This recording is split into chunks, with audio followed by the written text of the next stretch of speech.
Welcome to our channel. Today we how to install Logitech G HUB for macros and profiles, complete guide step by step clearly. Begin by visiting the official Logitech website. In the search bar, type Logitech G HUB and press enter. Locate the download link for Logitech G HUB. Click on the download button to start the installation file. Once the file is downloaded, locate it in your downloads folder. Double-click the setup file to launch the installation wizard. Follow the on-screen instructions to proceed with the installation.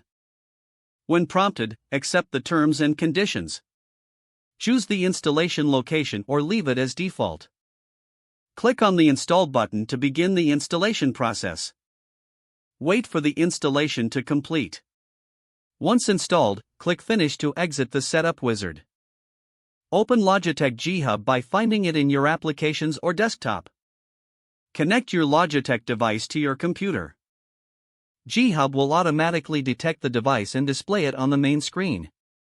Click on the device icon to access its settings.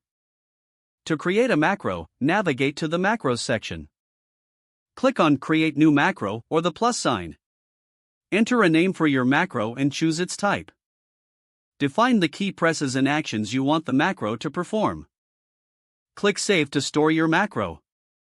To assign the macro to a key, go to the Assignments section. Select the key you want to customize. Drag and drop your newly created macro onto the chosen key. To create a profile, go to the Profiles section. Click on Add New Profile. Name the profile according to your preference. Customize the profile settings as needed. Make sure to save any changes before exiting. Don't forget to like this video and subscribe to our channel for more step-by-step tech guides.